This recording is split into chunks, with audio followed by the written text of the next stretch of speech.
الحمد لله نحمده ونستعينه ونستغفره ونؤمن به ونتوكل عليه ونعوذ بالله من شرور أنفسنا ومن سيئات أعمالنا من يهده الله فلا مضل له ومن يضلله فلا هادي له ونشهد أن لا إله إلا الله وحده لا شريك له ونشهد أن سيدنا ومولانا محمدا عبده ورسوله صلى الله عليه وسلم تسليما كثيرا كثيرا أما بعد فقد قال الله تبارك وتعالى في كلامه المجيد أعوذ بالله من الشيطان الرجيم بسم الله الرحمن الرحيم فإذا قضيت الصلاة فانتشروا في الأرض وابتغوا من فضل الله واذكروا الله كثيرا لعلكم تفلحون وقال النبي صلى الله عليه وسلم كسب الحلال فريضة بعد الفريضة صدق الله العلي العظيم وصدق رسوله النبي الكريم ونحن على ذلك لمن الشاهدين والشاكرين والحمد لله رب العالمين اللهم صل على محمد وعلى آل محمد كما صليت على إبراهيم وعلى آل إبراهيم إنك حميد مجيد اللهم بارك على محمد وعلى آل محمد كما باركت على إبراهيم وعلى آل إبراهيم إنك حميد مجيد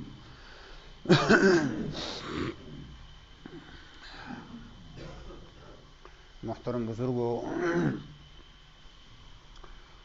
سورہ جمعہ کی کچھ آیات کا ترجمہ اور تفصیل پچھلے جمعے میں عرض کی تھی، آپ نے سنی اور سماعت فرمائی تھی۔ اسی کا چھوٹا سا ٹکڑا آج کے جمعے میں بھی اللہ تعالیٰ بیان کرنے کی توفیق عطا فرمائے اور مجھے بھی اور آپ کو بھی عمل کی بھی توفیق نصیب فرمائے۔ پروردگار عالم نے پہلے تو جمعے کی اہمیت، جمعے کی فضیلت، جمعے کی تاکید بتلائی کہ اے ایمان والو، جب تمہیں جمعے کی اذان سنائی دے، یا ایھا الذین آمنوا اذا نودی للصلاۃ من یوم الجمعہ، جب جمعے کے دن تمہیں ندا دی جائے، اذان دی جائے اور تم اذان سنو، فاسعوا الی ذکر اللہ، تو اللہ کے ذکر کی طرف نماز کے لیے چل پڑو۔ فاسعوا الی ذکر اللہ، جمعہ پڑھنے کے لیے مسجد کی طرف چل دو۔ فاسعوا کے معنی دوڑ لگاؤ، اور دوڑ لگانے سے مراد علماء نے یہ فرمائی کہ دوڑ تو نہیں لگانی، لیکن تیاری شروع کرنا ہے اور چل دینا ہے مسجد کی طرف، ہر کام چھوڑ کر، خرید و فروخت چھوڑ کر۔ وَذَرُوا الْبَيْعَ، خریدنا بیچنا سب بند کر دو۔ پہلی اذان کے بعد سے ہی خریدنا بھی ناجائز اور بیچنا بھی ناجائز۔ اب جو خریدا وہ بھی ناجائز، جو بیچا وہ بھی ناجائز، بلکہ پہلی اذان کے بعد یہ ہے کہ خرید و فروخت، کھیتی باڑی، کاروبار، باقی ساری چیزیں چھوڑ کر مسجد کی طرف جمعے کی نماز پڑھنے کے لیے چل پڑو۔ ذالکم خیر لکم ان کنتم تعلمون، فرمایا یہ تمہارے لیے بہتر ہے اگر تمہیں پتہ ہو۔ یہ کاروبار چھوڑ دینا، گھر چھوڑ دینا، کھیتی باڑی چھوڑ کے جمعے کے لیے چل پڑنا، یہ تمہارے لیے بہتر ہے۔ ذالک خیر لکم، یہ تمہارے لیے بہتر ہے۔ آدمی سمجھتا ہے میرے لیے بہتر ہے کہ میں 4 پیسے کما لوں، ہوٹل والا سمجھتا ہے میں ہوٹل کھولا رکھ کے 1-2 گاہکوں سے 2-4 پیسے اور لے لوں تو یہ میرے لیے بہتر ہے، دکان والا سمجھتا ہے 2-4 چیزیں اور بیچ لوں اور میری جیب میں پیسے آ جائیں یہ بہتر ہے، کھیتی باڑی والا، باغ والا سوچتا ہے تھوڑا سا اور کام کر لوں تو میری کمائی ہو جائے یہ بہتر ہے، اور پروردگار عالم فرماتے ہیں یہ بہتر نہیں ہے۔ جب اللہ کے منادی نے، مؤذن نے اذان دے دی، اللہ اکبر کا نعرہ بلند کر دیا، اور حی علی الصلاۃ حی علی الفلاح کی صدا تمہارے کان میں پہنچا دی کہ کامیابی کی طرف آ جاؤ، فلاح کی طرف آ جاؤ، نماز کی طرف آ جاؤ، تو اب بہتر یہ ہے کہ تم یہ سب چھوڑ کے اللہ کی ندا پر لبیک کہہ کے مسجد میں جاؤ اور جمعے کے لیے پہنچ جاؤ، اور خشوع اور خضوع کے ساتھ جمعہ پڑھو، مسجد میں داخل ہو، دعا پڑھ کے داخل ہو جاؤ، پھر اس کے بعد استنجا وغیرہ سے فارغ ہو جاؤ، پھر وضو کرو اور اچھے طریقے سے وضو کرو۔ احادیث مبارکہ میں وضو کے تعلق سے کئی جگہ پر یہ آیا ہے، فَلْيَتَوَضَّأْ وَلْيُحْسِنُ الْوُضُوءَ۔ ایک حدیث ہے، جناب رسول اللہ صلی اللہ علیہ وسلم نے فرمایا، اگر کسی بندے کو کوئی ضرورت پیش آئے اللہ تعالیٰ سے، او من بنی آدم، یا بنی آدم سے، اب ضرورتیں تو ساری کون پوری کرتا ہے؟ اللہ تعالیٰ۔ ہر ضرورت پوری کرنے والی ذات کس کی ہے؟ اللہ کی۔ قاضی الحاجات اللہ، ضرورتیں پوری کرنے والا اللہ تعالیٰ ہے۔ لیکن دنیا میں اللہ تعالیٰ دیتا اللہ ہی ہے، ضرورتیں اللہ ہی پوری کرتا ہے، لیکن اللہ تعالیٰ کا نظام دو طرح کا ہے۔ ایک تو کوئی چیز اللہ بغیر کسی واسطے کے دیتا ہے خود، اس میں کسی کا واسطہ نہیں ہوتا۔ بارش دی اللہ نے بغیر واسطے کے دی آسمانوں سے، اس میں کسی کا واسطہ نہیں ہے۔ ہزاروں چیزیں اللہ تعالیٰ بغیر واسطے کے عطا فرماتے ہیں، اور کچھ چیزیں وہ ہیں جو اللہ تعالیٰ کسی واسطے سے عطا فرماتے ہیں، کسی انسان کے ذریعے سے۔ بہت ساری ضرورتیں وہ ہوتی ہیں کہ جو انسان کا واسطہ بھی اس میں کچھ نہیں ہے۔ مثال کے طور پہ ایک آدمی کو اولاد چاہیے، اب وہ کہ حاجی صاحب مجھے اولاد دے دو، مولوی صاحب مجھے اولاد دے دو، دے سکتا ہے حاجی اونچی آواز سے؟ مولوی دے سکتا ہے؟ نہیں دے سکتا۔ وہ کس سے مانگے گا؟ اللہ سے، یا اللہ تو مجھے اولاد عطا فرما دے۔ وہ چیز اسے پتہ ہے کہ یہ بندے سے میں کہوں گا تب بھی بندہ نہیں دے سکتا، اور بہت ساری چیزیں ایسی ہیں کہ جو میں بندے سے کہوں، عقیدہ، ایمان، یقین یہی ہے کہ دے گا تو اللہ ہی، دلوائے گا اس سے۔ مجھے ایک چیز کی ضرورت ہے، اپنی کھیتی کے لیے بیل کی ضرورت ہے، تو میں ایک بندے سے کہتا ہوں مجھے آپ اپنا بیل کھیتی کے لیے دے دیجئے، تو مجھے پتہ ہے کہ بیل کو پیدا کرنے والا اللہ، اس کو جس نے بیل دیا وہ بھی اللہ، اور اللہ چاہے گا تبھی یہ دے گا، لیکن یہ دے سکتا ہے اللہ کی مرضی کے ساتھ ہی مجھے دے سکتا ہے، تو یہ چیز بندے سے مانگی جا سکتی ہے، یہ اس سے طلب کی جا سکتی ہے، اور وہ ضرورت پوری کر سکتا ہے، کرے گا جب اللہ تعالیٰ چاہیں گے۔ تو اس لیے حدیث میں جناب رسول اللہ صلی اللہ علیہ وسلم نے ارشاد فرمایا کہ بندے کی بہت ساری ضرورتیں تو وہ ہیں جن میں بندے کو بھی سمجھ میں آتا ہے، اس بندے کی سمجھ میں بھی یہ بات آتی ہے، اس کو بھی نظر آتا ہے کہ یہ چیز صرف اللہ تعالیٰ بغیر واسطے کے ہی عطا فرمائے تو مجھے مل سکتی ہے۔ بارش کی ضرورت ہے تو آدمی کس سے مانگے گا؟ اللہ سے مانگے گا کہ اللہ تو بارش عطا فرما۔ پتہ ہے کہ کوئی آدمی نہیں دے سکتا، ایم ایل اے بھی نہیں دے سکتا، ایم پی بھی نہیں دے سکتا، گورنمنٹ بھی نہیں دے سکتی، اللہ دے گا تو بارش ہوگی۔ پھل، کھیتی کے اندر پھل آنا، کھیتی کامیاب ہونا، یہ سب اللہ تعالیٰ کی، ہر چیز ہی اللہ کے دینے پر ہے، لیکن بظاہر کچھ چیزیں وہ ہیں کہ جو انسانوں کے واسطے سے بھی ہمیں مل سکتی ہیں۔ اس لیے جناب رسول اللہ صلی اللہ علیہ وسلم نے سمجھانے کے لیے ارشاد فرمایا کہ اگر کسی بندے کی کوئی ضرورت ہو، چاہے تو وہ ایسی ضرورت ہو کہ جو براہ راست اللہ سے کہنے کی ہو، اور چاہے ایسی ضرورت ہو کہ وہ بندوں سے بھی کہی جا سکتی ہو، تب بھی ضرورت وہ بندوں کے ذریعے سے بھی حل ہو سکتی ہو، تب بھی فرمایا کہ اس کے لیے کیا کرے بندہ؟ آپ نے نماز حاجت پڑھنے کا طریقہ بتلایا، فرمایا فَلْيَتَوَضَّأْ، اسے چاہیے کہ وہ وضو کرے، وَلْيُحْسِنُ الْوُضُوءَ، اور اچھا وضو کرے۔ اچھا وضو کرنے کا مطلب کیا ہے؟ ایک تو ہوتا ہے کہ آدمی روزانہ فارملٹی والا وضو کرتا ہے، چھٹاکے پٹاکے والا وضو، فٹافٹ منہ پہ بھی چھینٹے مارے، ہاتھ پاؤں بھی ایسے دھوئے اپنی مرضی سے، اور اس کا وضو ہو گیا۔ اور احسان الوضو، اچھا وضو، احسن الوضو، وہ یہ ہے کہ آدمی سنت کے مطابق وضو کرے، اطمینان کے ساتھ وضو کرے، دعائیں پڑھتے ہوئے وضو کرے، مستحبات کا لحاظ رکھتے ہوئے وضو کرے، قبلہ رخ بیٹھ کے وضو کرے، اور اطمینان سے وضو کرے، ممکن ہو موجود ہو تو مسواک بھی کرے، اور وضو کی دعائیں بھی پڑھتا رہے، وضو شروع کرنے سے پہلے اللہم اغفر لی ذنبی ووسع لی فی داری وبارک لی فی رزقی وبارک لی فی علمی، اے اللہ میری بخشش فرما، اللہم اغفر لی ذنبی ووسع لی فی داری، اور میرے گھر کو کشادہ کر دے، ووسع لی فی داری وبارک لی فی رزقی، میرے رزق میں برکت عطا فرما، وبارک لی فی علمی، اور میرے علم میں برکت عطا فرما۔ رضیت باللہ ربا وبالاسلام دینا وبمحمد الرسول صلی اللہ علیہ وسلم۔ اس طرح سے وضو کرے، ہاتھ دھوئے، پھر اس کے بعد کلی کرنی ہے اللہم اعنی علی تلاوت کتابک وذکرک وشکرک وحسن عبادتک، اے اللہ میری مدد فرما، اللہم اعنی، اے اللہ میری مدد فرما، علی تلاوت کتابک، تیری کتاب کی تلاوت کرنے کے لیے میری مدد فرما، اعلیٰ ذکری کا، تیرا ذکر کرنے کے لیے میری مدد فرما، اعلیٰ شکری کا، تیرا شکر کرنے کے لیے میری مدد فرما۔ یہ کلی کرتے ہوئے دعا پڑھ لے آدمی۔ اگر اللہ کی مدد نہ ہو تو آدمی تلاوت نہیں کر سکتا، اگر اللہ کی مدد نہ ہو تو آدمی اللہ کا ذکر بھی نہیں کر سکتا، اگر اللہ کی مدد نہ ہو تو آدمی اللہ کا شکر بھی ادا نہیں کر سکتا۔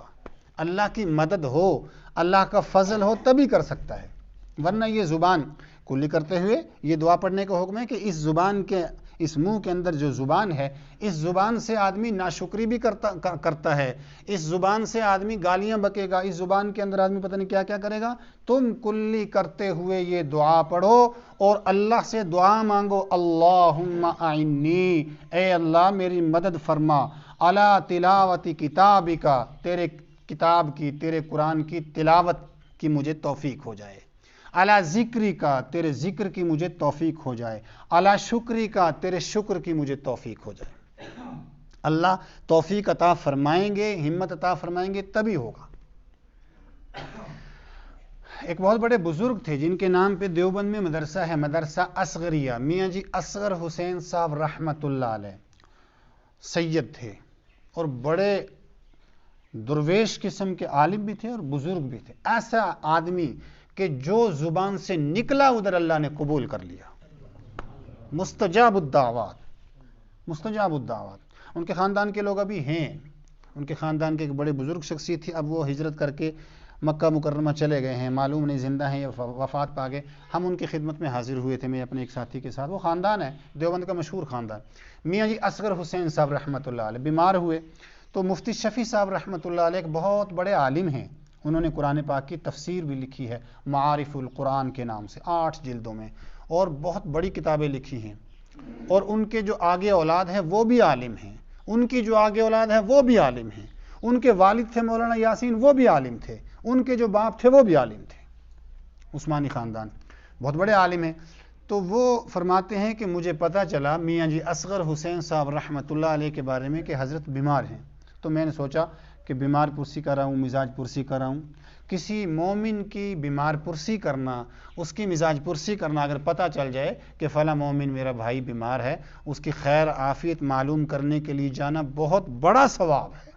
جناب رسول اللہ صلی اللہ علیہ وسلم نے ارشاد فرمایا کہ جب بندہ اپنے مومن بیمار بھائی کی خیر خبر پوچھنے کے لیے چلتا ہے تو جب گھر سے ارادہ لے کے چلتا ہے، جب تک واپس نہیں آتا فرشتے اس کے لیے دعا کرتے رہتے ہیں، قدم قدم پر اس کو نیکیاں ملتی ہیں، اور اس کے آداب بھی بتلائے حضور صلی اللہ علیہ وسلم، بلکہ مومن کے 6 حق ہیں دوسرے مومن پر، ان میں سے ایک یہ بھی ہے کہ جب وہ بیمار ہو اس کی بیمار پرسی کرے، اگر ممکن ہو اس کو دوائی دلوائے، اگر ممکن ہو اس کو اپنے موٹر سائیکل پہ بٹھا کے، اپنے سواری پہ بٹھا کے ہسپتال لے جائے، اس کو دوائی دلا کے گھر چھوڑے۔ اگر یہ ممکن نہیں ہے تو اس کے پاس جا کے اس کو دعا دے، اس کو تسلی والی باتیں کرے۔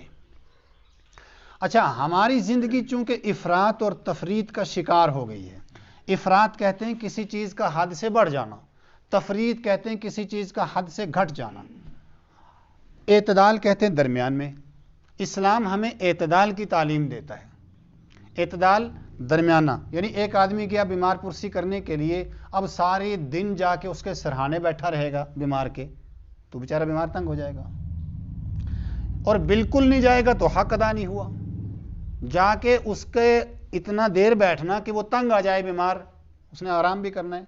اب مولوی صاحب آ گئے، حاجی صاحب آ گئے اس کا پتہ کرنے کے لیے بیمار کا، اس کے لیے بیچارہ وہ جتنی اس میں ہمت ہے تھوڑا اٹھ کے بیٹھ جاتا ہے، تھوڑا سیدھا ہو جاتا ہے کہ بھی مولوی ہے، عالم آدمی آئے ہیں یا حافظ صاحب آئے ہیں یا حاجی صاحب آئے ہیں یا میرا بڑا سیانا چاچا تایا کوئی بھی آئے، اس کے لیے آدمی یا ویسے ہم عمر ہے تب بھی لحاظ میں آدمی بیٹھ جاتا ہے، لیکن کتنی دیر بیٹھے گا وہ؟ اب یہ جانے والے کے لیے لازمی ہے کہ وہ اپنی عقل کا استعمال کرے کہ میں اتنی دیر بیٹھوں جس سے خیر خبر بھی ہو جائے، اس کی پوچھ گچھ بھی ہو جائے اور یہ تنگ بھی نہ ہو۔ جناب رسول اللہ صلی اللہ علیہ وسلم نے ایک حدیث میں اس کا طریقہ بتلایا، فرمایا بیمار کے پاس اتنی دیر بیٹھو جتنی دیر میں ایک اونٹنی کا دودھ دوہ لو، یعنی میل لو، سمجھ رہے ہیں آپ؟ جتنی دیر میں ایک اونٹنی کو آپ یا اپنے جانور سمجھ لیں، آپ ہمارے جانوروں سے اونٹنی میں تھوڑا 2-4 منٹ زیادہ لگ جاتے ہوں گے، یعنی 5-10 منٹ بیٹھو، بس 2-4 باتیں کرو، اس کو عافیت دلاؤ، اس کو تسلی دلاؤ، اللہ شفا عطا فرمائیں گے، اللہ ٹھیک کر دیں گے، اللہ تعالیٰ آپ کی بیماری کو دور فرمائے، اس بیماری کے ذریعے اللہ آپ کے درجے بلند کریں گے، گناہ معاف کریں گے۔ ایسی تسلی والی باتیں کرو، ایسی باتیں نہ کرو کہ جس سے وہ اگر تھوڑا ٹھیک بھی ہے تو اور گوتا کھا جائے۔ کئی دفعہ باتیں کرتے ہیں نا لوگ، ہاں جا کے پوچھنا شروع کیا آپ کو کیا ہو گیا، اس نے کہا جی مجھے یہ بیماری، اوہو یہ فلاں آدمی کو ہوئے تھے، دوسرے دن مر گیا تھا وہ، اس نے دوسرے دن نے آج ہی مر جانا اس نے، کیونکہ دماغ ادھر جائے گا بیمار بندے کا۔ نہیں، اس کو یہ کہو کہ نہیں یہ بیماری ہے، اللہ بیماریوں سے شفا دیں گے۔ آئی ہیں نبیوں پہ بیماریاں آئی ہیں، نبی بھی بیمار ہوئے، رسول بھی بیمار ہوئے، ولی بھی بیمار ہوئے، عالم لوگ بھی بیمار ہوئے، انسان کے ساتھ ہی ہے تو اسے حوصلہ ہوگا، اس کے چہرے پہ یہ بات آئے گی۔ خصوصاً یہ بوڑھیوں میں زیادہ عادت ہوتی ہے، بیمار کے سرانے بیٹھ کے ان بیماروں کو یاد کرتے ہیں جو اسی بیماری میں مرے۔ اب وہ بیچارہ پہلے بیمار ہوتا ہے تو اور زیادہ بیماری کی طرف کھسک جاتا ہے آگے کہ پتہ نہیں میں ابھی بچوں گا کہ نہیں بچوں گا۔ تو یہ نہیں، یہ فرمایا کہ اتنی دیر بیٹھو اور اس کے ساتھ ایسی ایسی باتیں کرو کہ جس سے اس کا دل ٹھیک ہو۔ یہ بیمار پرسی کے گویا آداب بتلائے جناب رسول اللہ صلی اللہ علیہ وسلم۔ تو میں عرض یہ کر رہا تھا، میاں جی اصغر حسین صاحب رحمۃ اللہ علیہ کے لیے مفتی شفیع صاحب رحمۃ اللہ علیہ نے لکھا ہے کہ بیمار ہوئے مجھے پتہ چلا تو میں حضرت کی خدمت میں گیا اور میں نے جا کے کہا حضرت پتہ چلا تھا آپ بیمار ہیں، مجھے دکھ ہوا اور مجھے بڑا صدمہ ہوا کہ آپ بیمار ہیں، آپ پریشان ہیں۔ تو حضرت نے فرمایا الحمدللہ میری آنکھ ٹھیک دیکھ رہی ہے، آنکھ ٹھیک ہے، الحمدللہ میرے کان ٹھیک ہیں، ٹھیک سن رہے ہیں، الحمدللہ میرے ہاتھ ٹھیک ہیں، الحمدللہ میرے پیر ٹھیک ہیں، الحمدللہ یہ ٹھیک ہے، یہ ٹھیک ہے۔ پھر فرمایا کہ بس بخار ہو گیا ہے، لیکن جو ٹھیک تھے پہلے ان سب پہ الحمدللہ کہا۔ یہ شکر ہے۔ آدمی ایک ہی چیز کو لے کے بیٹھ جائے، رونا دھونا شروع کر دے کہ میں بیمار ہو گیا، مجھے یہ ہو گیا، مجھے یہ ہو گیا، پتہ نہیں اللہ کو کیا منظور ہے، ہاں جی میں ٹھیک ہی نہیں رہتا، مجھے وہ شکوہ زیادہ کرے آدمی، وہ نہیں۔ میاں جی اصغر حسین صاحب رحمۃ اللہ علیہ نے تعلیم دی حضرت مفتی صاحب کو کہ میں ایک بیماری اگر اللہ نے لگائی ہے تو 100 چیزیں اللہ نے ٹھیک بھی تو رکھی ہیں میری، ان پر بھی تو اللہ کا شکر ہے۔ اگر مجھے بخار ہو گیا، اگر یہ ایک بیماری مجھے آئی ہے، اگر یہ ایک پریشانی ہے تو الحمدللہ میری آنکھیں دیکھ تو رہی ہیں، وہ تو شکر اللہ کا، میرے کان سن رہے ہیں، وہ تو شکر اللہ کا، میرا دل ٹھیک چل رہا ہے، وہ تو اللہ کا شکر ہے، میری دھڑکنیں ٹھیک ہیں، وہ تو اللہ کا شکر ہے، میرے ہاتھ ٹھیک ہیں، وہ تو اللہ کا شکر ہے، میرے پیر ٹھیک ہیں، یہ تو اللہ کا شکر ہے۔ یہ ہے شکر۔ فرمایا جب کلی کرو تو اللہ سے توفیق مانگو کہ اے اللہ تلاوت کی اور ذکر کی اور شکر کی توفیق عطا فرما۔ اسی طرح فرمایا جب تم ناک میں پانی ڈالو، ناک سونگھنے کی چیز ہے، اللہم ارحنی رائحۃ الجنہ ولا ترحنی رائحۃ النار، اے اللہ مجھے جنت کی خوشبو سونگھا اور جہنم کی خوشبو سے میرے ناک کی حفاظت فرما۔ جنت کی خوشبو آدمی کو کب آئے گی؟ جب جنت میں جائے گا، اور جہنم کی بدبو کب آئے گی؟ جب جہنم میں جائے گا۔ تو ناک میں پانی ڈالتے ہوئے اللہ سے جنت مانگ لی اور جہنم سے پناہ مانگ لی۔ اللہم ارحنی رائحۃ الجنہ، اے اللہ مجھے جنت کی خوشبو سونگھا، مجھے جنت کی خوشبو سونگھنے والوں میں سے بنا، ولا ترحنی رائحۃ النار، اور مجھے جہنم کی بدبو سے، سڑان سے میری حفاظت فرما۔ یہ ناک میں پانی ڈالا. اب منہ دھونے کی باری آ گئی. اللہم بیض وجہی یوم تبیض وجوہ وتسود وجوہ. ایک دوسری روایت میں تھوڑے سے الفاظ الگ ہیں. اللہم بیض وجہی یوم تبیض وجوہ اولیائک وتسود وجوہ اعدائک. اے اللہ میرے چہرے کو روشن فرما اس دن جس دن تیرے ولیوں کے چہرے روشن ہوں گے، تیرے دشمنوں کے چہرے کالے ہوں گے. چہرہ دھوتے ہوئے یہ دعا بھی مانگ لیجئے. بڑی چھوٹی چھوٹی دعائیں ہیں، عربی میں یاد کرنا مشکل نہیں ہے. نہ ہو عربی میں تو آدمی تصور کرے یہی الفاظ اردو میں کہہ لیں. اللہم بیض وجہی یوم تبیض وجوہ. اے اللہ میرے چہرے کو روشن فرما اس دن جس دن کچھ چہرے روشن ہوں گے، وتسود وجوہ اور کچھ چہرے کالے ہوں گے. وجوہ یومئذ مسفرہ ضاحکۃ مستبشرہ. اللہ نے قرآن میں ارشاد فرمایا اس دن حساب والے دن بہت سارے چہرے کھلے ہوئے ہوں گے. ضاحکۃ ہنس رہے ہوں گے، مستبشرہ بشارتیں ہوں گی ان چہروں پہ. وجوہ یومئذ ضاحکۃ مستبشرہ. اور کچھ چہرے ایسے ہوں گے جو کالے ہوں گے، جو پیلے ہوں گے، جن پہ پزمردنی چھائی ہوئی ہوگی، جن پہ اداسی چھائی ہوئی ہوگی، اور جو ایسے ہوں گے جیسے ابھی بھٹی سے نکلے ہوں. یہ وہ ہوں گے جن کے نامہ اعمال کھبے ہاتھ میں، چھاتی چیر کر پیچھے سے ایسے نامہ اعمال پکڑایا جائے گا نافرمانوں کو، اور فرما برداروں کو داہنے ہاتھ میں. اس لیے اگلی اس میں منہ دھونے کے بعد آدمی کیا کرتا ہے؟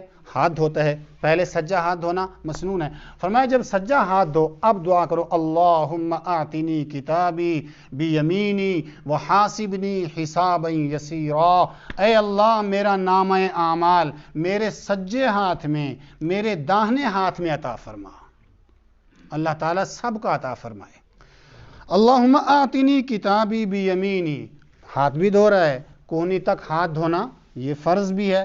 تو فرمایا یہ ہاتھ دھوتے یہ دعا کرو اللہم آتنی کتابی بیمینی. اے اللہ میرا نام اعمال میرے داہنے ہاتھ میں، میرے سجے ہاتھ میں عطا فرما. وحاسبنی حسابا یسیرا. اور میرا آسان حساب لینا، یا اللہ میرا حساب آسان فرما.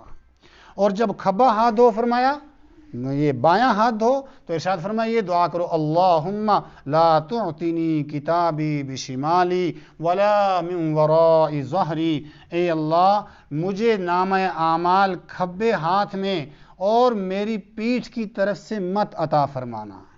میں اس بات سے تیری پناہ چاہتا ہوں. اللہ تعالیٰ مجرموں کو قیامت کے دن یہاں سے ہاتھ چھاتی چیر کے نکال کے پیٹھ کی طرف سے عطا فرمائیں گے تاکہ دنیا کو پتہ چلے یہ ہے فاجر اور فاسق، یہ ہے اللہ کا نافرمان، یہ ہے نمازوں کا جنازہ نکالنے والا، یہ ہے اللہ اور رسول کا مذاق اڑانے والا، یہ ہے قرآن کا، دین کا، مسجد کا مذاق اڑانے والا. اور جس نے قدر کی اللہ تعالیٰ اس کو داہنے ہاتھ میں، سچے ہاتھ میں نامہ اعمال عطا فرمائیں گے اور اس کا آسان حساب ہوگا. فرمایا یہ کھبا ہاتھ دھوتے ہوئے آپ نے پھر اس کے بعد سر کا مسح کرنا ہے. فرمایا پھر دعا کر لو اور تصور کر لو اللہم اظلنی تحت ظل عرشک یوم لا ظل الا ظل عرشک. اے اللہ جس دن تیرے عرش کے سائے کے علاوہ اور کوئی سایہ نہیں ہوگا، یوم لا ظل الا ظل عرشک، وہ میدان محشر کا دن ہوگا. گرمی، سورج سوا نیزے پہ، زمین تانبے کی، زمین بھی ابل اور تپ رہی ہوگی، اور آسمان کا سورج نزدیک آ جائے گا. ایک نیزے کی مقدار کتنی لمبی ہوتی ہے؟ ایک سوٹی کو ڈبل کر لو، اتنی دوری پر سورج ہوگا. سورج کی تپش کی بنا پر، سورج کی گرمی کی بنا پر، سورج کی حرارت کی بنا پر دماغ کے اندر بھیجے پک رہے ہوں گے جس طرح ہنڈیا میں بھیجا پکتا ہے. فرمایا یہ نوبت ہوگی. اس موقع کے لیے فرمایا وضو کے وقت دعا کرو یا اللہ مجھے اپنے عرش کا سایہ عطا فرما. اللہم اظلنی تحت ظل عرشک. اے اللہ مجھے اپنے عرش کا سایہ عطا فرما. جناب رسول اللہ صلی اللہ علیہ وسلم نے کچھ خوش نصیب لوگوں کے لیے تو نام لے کر فرما دیا کہ ان کو اللہ عرش کا سایہ عطا فرمائے گا. فرمایا سبعۃ، 7 آدمی، بعض میں 5، بعض روایات میں بعض میں 7. فرمایا الملک العادل، انصاف کرنے والا بادشاہ. اگر بادشاہ نہیں ہے تو اس سے چھوٹا گورنر اگر انصاف کر رہا ہے، اگر وہ نہیں اس سے چھوٹا، اس سے چھوٹا، اس سے چھوٹا، حتیٰ کہ بستی کا پینچ اگر حق اور انصاف کا فیصلہ کرے گا، اللہ عرش کے سائے میں جگہ عطا فرمائے گا۔ اگر انصاف کا فیصلہ کرے، الملک العادل، انصاف والا بادشاہ، انصاف کا فیصلہ کرنے والا، فرمایا اس کو عرش کے سائے میں جگہ ملے گی۔ شاب نشأ فی عبادت ربہ، وہ نوجوان جس کی جوانی کی اٹھان ہی اللہ کی عبادت میں ہوئی۔ 7، 8، 9، 10 سال کے بعد جب وہ بالغ ہوا، بالغ ہونے کے وقت سے ہی نمازی ہے، بالغ ہونے کے وقت سے ہی قرآن پڑھتا ہے، بالغ ہونے کے وقت سے ہی اللہ کی عبادت سے غافل نہیں ہے، وہ نوجوان بھی اس دن عرش کے سائے میں اسے اللہ تعالیٰ جگہ عطا فرمائیں گے۔ اپنے بچوں کی جوانی کی اٹھان عبادت میں کروانے کی کوشش کریں۔ اپنے گھروں کے جو بچے ہیں وہ جب بڑے ہوں، بالغ ہونے کی عمر کو پہنچے، اس سے پہلے ہی انہیں نماز سکھا دو، اس سے پہلے انہیں مسجد کا راستہ سکھا دو، اس سے پہلے ہی انہیں قرآن سکھا دو، اس سے پہلے ہی انہیں نمازی بنا دو، تاکہ یہ محنت اور مشقت اس دن کام آئے جس دن کوئی کسی کے کام نہیں آئے گا۔ یوم لا ظل الا ظل عرشک، فرمایا اس دن اللہ تعالیٰ عرش کا سایہ عطا فرمائیں گے۔ ایک اس کو بھی اللہ عرش کا سایہ عطا فرمائیں گے، فرمایا نوجوان ہے، حسین و جمیل نوجوان، اور اس کو کوئی عورت گناہ کی دعوت دے اور کوئی دیکھنے والا بھی نہیں، کوئی رکاوٹ بھی نہیں ہے، اس وقت وہ صرف اللہ کے ڈر سے بچ جائے، اللہ عرش کے سائے میں جگہ عطا فرمائیں گے۔ یہ کھیل نہیں ہے۔ جس زمانے میں بے حیائی قدم قدم پر ہو، جس زمانے میں بے شرمی قدم قدم پر ہو، جس زمانے میں بے حیائی گھر کے چولہے تک پہنچ گئی ہو، جس زمانے میں بے حیائی مسجد کا گیٹ کراس کرتے ہی سڑک پہ کھڑی ہو، وہاں کوئی نوجوان اپنی آنکھوں کی حفاظت کر لے، وہاں کوئی نوجوان اپنے دل کی حفاظت کر لے، وہاں کوئی نوجوان اپنی جوانی کو بے داغ بنا لے، وہ اس کو اللہ تعالیٰ یہ درجہ عطا فرمائیں گے کہ اگر وہ جوانی کے ایام میں گناہوں سے بچتا رہا، اللہ تعالیٰ اس کو عرش عظیم کا سایہ عطا فرمائیں گے۔ اسی طرح فرمایا وہ آدمی کہ جو مسجد سے نکلا، وَقَلْبُهُ مُعَلَّقٌ بِالْمَسْجِدِ، اس کا دل مسجد میں اٹکا اور لٹکا ہوا ہے۔ معلق کہتے ہیں کوئی چیز اٹکی ہو، کوئی چیز لٹکی ہو۔ مسجد سے نکلا، دل مسجد میں ہے۔ ظہر کے ٹائم نکلا، دل عصر کے انتظار میں، عصر کے ٹائم نکلا، دل مغرب کے انتظار میں، مغرب کے ٹائم نکلا، دل عشاء کے انتظار میں۔ بستر پہ گیا، اب موبائل پہ الارم لگا رہا ہے میری فجر نہ چھوٹ جائے، موبائل میں ٹائم فٹ کر رہا ہے، گھر والوں کو تاکید کر رہا ہے، اس فکر کے ساتھ سو رہا ہے کہ اس کے دل میں نماز ہے، دل میں مسجد ہے۔ فرمایا جس کا دل اس طرح کا ہو، اللہ تعالیٰ اس کو عرش عظیم کا سایہ عطا فرمائیں گے۔ تو یہ ارشاد فرمایا کہ جب سر کا مسح کرو تو یہ دعا پڑھ لو، اللہم اظلنی تحت ظل عرشک یوم لا ظل الا ظل عرشک۔ اس کے بعد فرمایا کہ اب کانوں کا مسح کرنا ہے، اللہم اجعلنی من الذین یستمعون القول فیتبعون احسنا۔ کانوں کا مسح کرتے ہوئے یہ دعا مانگو اللہ سے، عربی میں یاد کر لو ورنہ اردو میں ترجمہ یاد کر لو۔ فرمائے اے اللہ مجھے ان لوگوں میں سے بنا جو سچی بات، اور سب سے سچی بات اللہ کی ہے، سب سے سچی بات رسول اللہ کی صلی اللہ علیہ وسلم، جو سچی بات سن کر اس کی اتباع کرے۔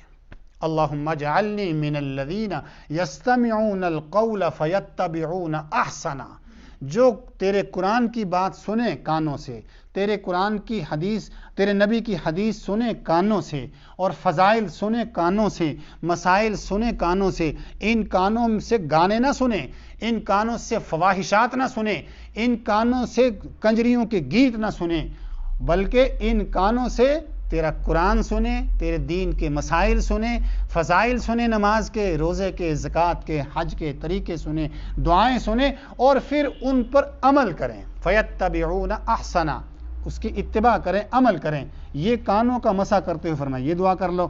پھر اس کے بعد گردن کا مسح کرنا ہے، گردن کا مسح کرنا مستحب ہے، تو گردن کا مسح کیا۔ اب گردن کا مسح کرتے ہوئے بھی دعا کرو، اللہم اعتق رقبتی من النار، اے اللہ میری گردن کو جہنم سے آزاد فرما دے۔ کچھ گردنیں ہوں گی جن کے قیامت کے دن آگ کے توق ڈالے جائیں گے، کچھ گردنیں ہوں گی جن کو قیامت کے دن آگ میں تپے ہوئے لوہے کے توق ڈالے جائیں گے، آگ کے سنگلوں سے ان کو باندھ کے گھسیٹ کے جہنم میں پھینکا جائے گا۔ کچھ گردنیں ایسی بھی ہوں گی، اس لیے اے اللہ میں تیری پناہ چاہتا ہوں، اللہم اعتق رقبتی من النار، یا اللہ میری گردن کو جہنم سے آزاد فرما دے۔ پھر فرمایا جب پیر دھو، اللہم ثبت قدمی علی الصراط، اے اللہ میرے پیر، جب سجا پیر دھو، فرمایا یہ دعا کرو کہ یا اللہ میرے پیروں کو پل صراط پر ثابت قدمی عطا فرما، کیونکہ یہ پیر جب پل صراط پر چلیں گے، بہت سارے پیر ایسے ہوں گے پل صراط پہ جائیں گے تو وہ تلوار سے زیادہ تیز ہے، بال سے زیادہ باریک بھی ہے، پیر جائے گا کٹ کے جہنم میں گرے گا، ایسے بھی ہوں گے پیر۔ تو اس سے فرمایا پیر دھوتے ہوئے اللہ کی پناہ مانگو اور اللہ سے دعا کرو، اللہم ثبت قدمی علی الصراط۔ اور جب تم کھبا پیر دھو، فرمایا دعا کرو کہ اے اللہ میرے قدموں کی حفاظت فرما، یوم تزل الاقدام، جس دن پیر کٹ کٹ کے گریں گے، جس دن لوگ پل صراط پر سے کٹ کٹ کے جہنم میں گریں تو میری حفاظت فرما۔ جب وضو مکمل ہو جائے، فرمایا پھر اٹھ کے قبلے کی طرف منہ کر لیجئے۔ وضو اگر استاوے میں، لوٹے میں، برتن میں کر رہے ہیں تو جو بچا ہوا پانی ہے اس کو پینا بھی مستحب ہے، فرمایا وہ پی لیجئے۔ پھر دعا کیجئے، اللہم اجعلنی من التوابین واجعلنی من المتطہرین واجعلنی من عبادک الصالحین، اے اللہ مجھے توبہ کرنے والوں میں سے بنا لے، اللہم اجعلنی من التوابین واجعلنی من المتطہرین، مجھے پاکی حاصل کرنے والوں میں سے بنا لے، مجھے ان میں سے نہ بنا کہ جو بیٹھے پیشاب کیا اٹھ کے چل دیے، آدھا پیشاب چوڑیوں پہ، ٹانگوں پہ، رانوں پہ، کپڑوں پہ، پجامے پہ، لنگی پہ، یہ متطہرین نہیں ہیں، یہ گندے ہیں، نہ ان کی نماز قبول ہے نہ ان کی عبادت قبول ہے۔ فرمایا کہ ناپاکی سے بچنے والے ہوں، طہارت والا مزاج ہو، پاکی والا مزاج ہو، پتہ ہو استنجا صحیح کیسے ہوگا، پتہ ہو پاکی حاصل کیسے ہوگی، تو اس کی بھی دعا کرو، اللہم اجعلنی من التوابین واجعلنی من المتطہرین واجعلنی من عبادک الصالحین، اے اللہ مجھے اپنے نیکوکار بندوں میں شامل فرما لے۔ فرمایا یہ دعا کرو وضو پورا کرنے کے بعد، یہ ہے احسن الوضو، یہ ہے بہترین وضو۔ جناب رسول اللہ صلی اللہ علیہ وسلم نے ارشاد فرمایا کہ اگر تمہیں کوئی کام پڑ جائے، کوئی ضرورت پڑ جائے، کوئی کام اٹک گیا، تو اب تم دنیا داروں کی طرف مت جاؤ، وسیلے اور اسباب تو اللہ نے بنائے ہیں، ان کو اختیار تو کرنا ہے، لیکن پہلے مسبب الاسباب کی بارگاہ میں، اسباب کو پیدا کرنے والے مالک کی بارگاہ میں اپنی عرض پیش کر دو، وضو کرو اور اچھے انداز سے خشوع اور خضوع کے ساتھ، دعاؤں کے اہتمام کے ساتھ، فرائض کا خیال رکھ کے، سنتوں کا خیال رکھ کے، مستحبات کا خیال رکھ کے، مکروہات سے بچتے ہوئے وضو کرو، اور پھر وضو کرنے کے بعد آ کے 2 رکعت نماز پڑھو، صلاۃ الحاجت، یہ صلاۃ الحاجت ہے۔ اور فرمایا اس میں اللہ تعالیٰ کی تعریف کرو، ثنا بیان کرو۔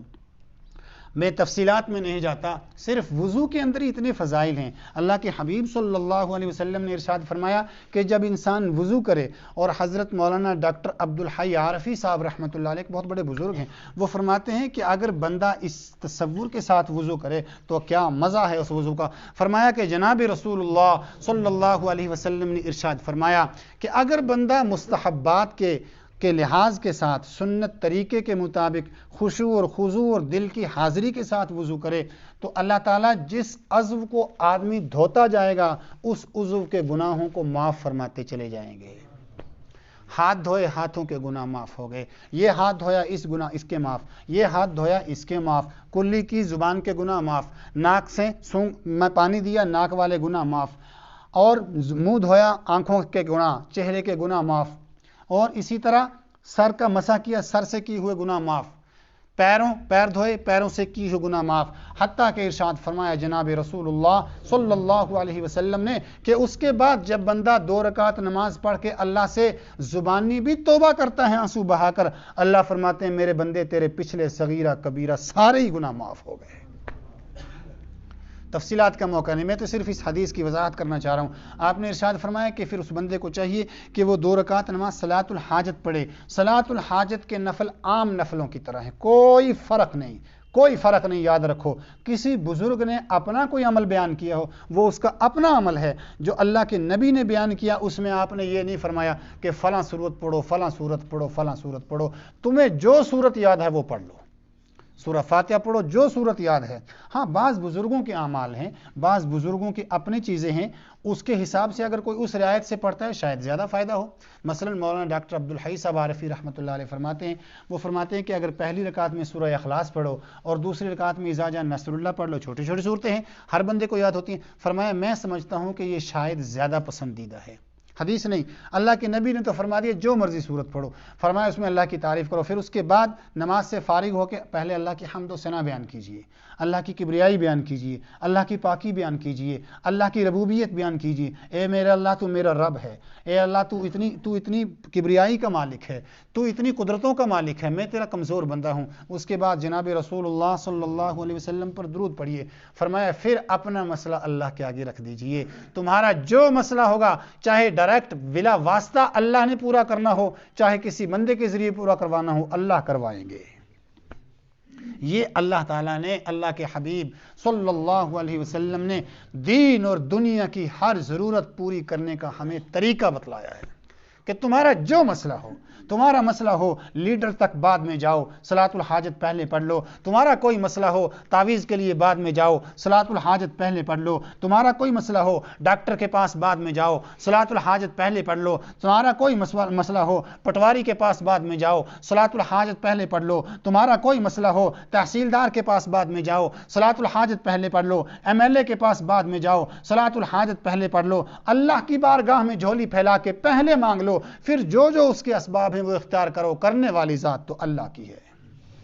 یہ اللہ کے حبیب صلی اللہ علیہ وسلم نے ہر مشکل دین کی ہو یا دنیا کی, مال کی ہو یا جان کی, بدن کی ہو یا اسباب کی, کوئی بھی ضرورت ہو, کوئی بھی حاجت کو, اس کا ایک طریقہ بتلا دیا کہ وضو کرو, 2 رکعت نماز صلاۃ الحاجت پڑھو اور اپنے اللہ سے مانگ لو. اللہ کے نبی نے بھی مانگا, صحابہ نے بھی مانگا, قیامت تک کے لیے یہی حکم فرمایا کہ تمہارا دل کا یقین, تمہارا دل کا اعتماد اللہ وحدہ لا شریک کی ذات پہ ہونا چاہیے. وہ چاہے گا تو تمہارا کام ہوگا, وہ نہیں چاہے گا ساری دنیا چاہے نہیں ہو سکتا. اللہ تعالیٰ مجھے بھی اور آپ کو بھی عمل کی توفیق نصیب فرمائے. یار زندہ صحبت باقی, جو باقی تفسیر رہ گئی وہ انشاءاللہ آئندہ جمعہ. اللہ تعالیٰ مجھے آپ کو عمل کی توفیق نصیب فرمائے. وآخر دعوانا ان الحمدللہ رب العالمین.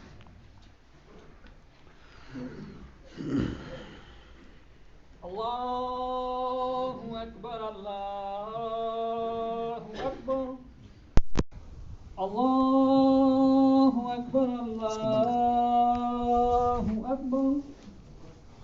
اشہد ان لا